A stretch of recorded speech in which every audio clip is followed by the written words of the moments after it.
Let's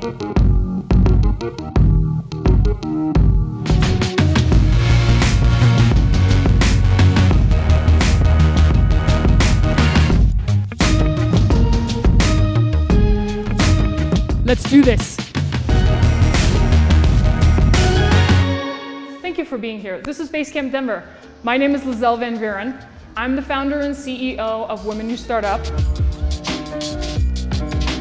I've been a technologist. I've been an entrepreneur. I make no excuses. I'm not trying to turn anyone in this room into an entrepreneur. I can't. It's not my job.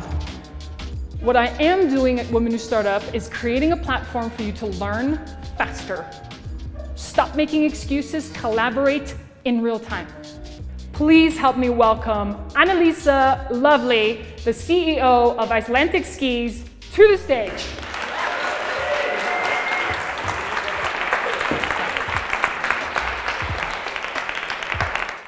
So my name's Annelise Loevlie.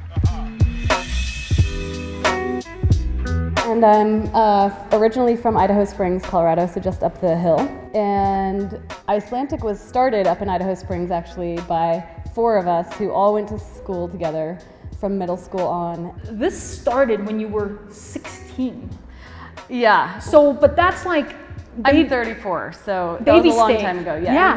We've had Icelantic for 11 years now. Wow. So. Okay. But the inception was when, so Ben, who's my business partner, and he started making skis when we were 16. No way. Yeah, and he got an internship at this little place in Boulder called Journey Ski Boards, and he learned how to start pressing skis and the art of ski making and things like that. And him and I were best friends from the time we were 10. I went to college, Ben went to college. He dropped out after 2 years. Makes sense. He's like, I should be making fucking skis. Totally.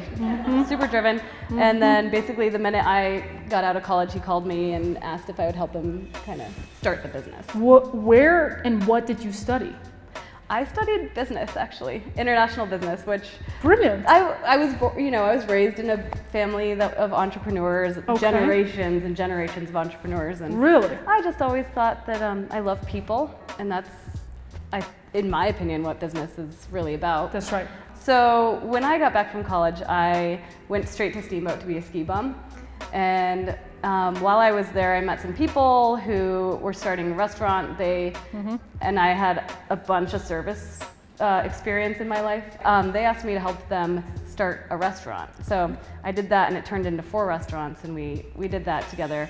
All the while, I'm like opening bank accounts and getting phone lines and everything for Icelantic. We started out running an office from my mom in Idaho Springs, just Ben and I, cold calling, shops and people. And then we moved to this little funky studio in the middle of Evergreen, and we would hear elk mating all day long, and it was like really funny. And that's when we started bringing employees, and so we had 4 employees there, and then I was kind of like, I need some more people to be around because I'm going nuts. I'm going crazy, cabin fever, and it's all dudes, and you're just like, oh my God, this is ridiculous. So then we moved to the Santa Fe Art District, so right down on 8th and Santa Fe, and we opened an art gallery and had wild parties there once a month. Maybe, I hope some of you guys have been to those. They were crazy. Awesome. Awesome. An art gallery?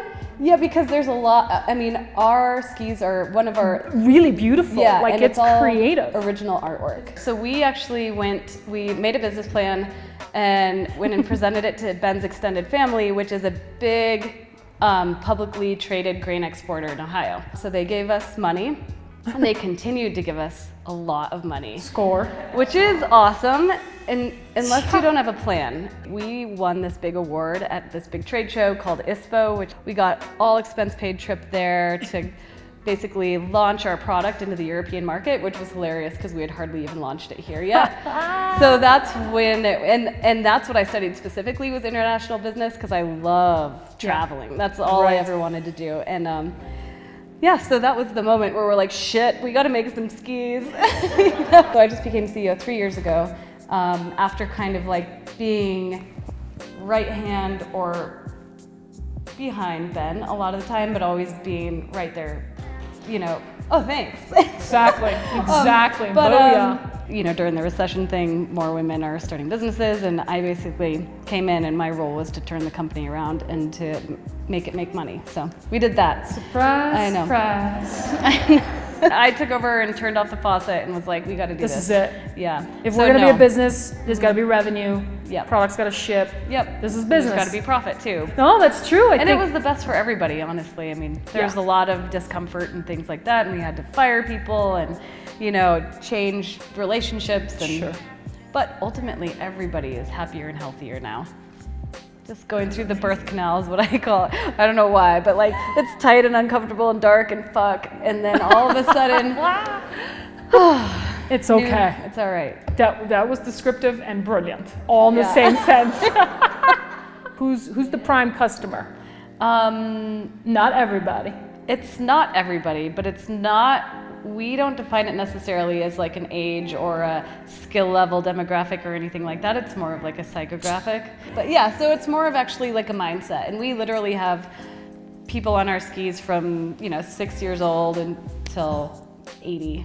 Amazing. My grandpa, who's 88, skis on them, and Sweet. he's amazing. Yeah. He's still hitting the black double diamonds? Yeah, man. I skied with him the other day. I was just blown away. He can hardly walk, and he's like, ski, let's go. Yeah, it's amazing. I love it. I know. I love it. That is fantastic. Yeah, he always says, if you ski a lot, you will grow very old. I'm like, Jesus. Good one. That is right? good for the branding. I totally. That is so good. I like have that. It's not written anywhere, but it's always in my So when you talked about your co-founder and and being able to kind of lift you up when you're feeling down, I mean, I struggle with knowing when I need to just no excuses and push forward. When you get into that place, how do you meander? Do I venture forward? Do I give myself a little slack? I mean, that seems like a really complicated situation. I would say usually if I have an end destination, kind of like if it's a project or something that I know I can kind of see the finish line for, I will push through if it needs to. But if it's something that is not as defined and it doesn't have a finish line necessarily or something, then I will retreat, because that's where I find my answers, is kind of like letting it go for a second. So the first is trust. I mean, especially when I'm in the shitter, I really have to trust that what's happening is preparing me for what's next, or whatever else I need to kind of deal with. And I think that for me personally is something that keeps me climbing, is just like, all right, trusting that this is supposed to be happening.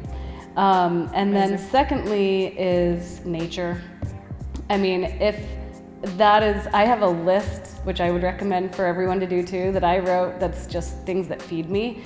So when I am kind of when I want to stop climbing, I just check out the list and kind of whatever I can muster doing, I'll do. And if it's just like going into my garden and sitting with a tree, I do that. And that always brings me back and kind of refuels me and keeps me climbing. I'm totally a flower child hippie, but the nature is so healing and powerful. So wonderful. Yeah.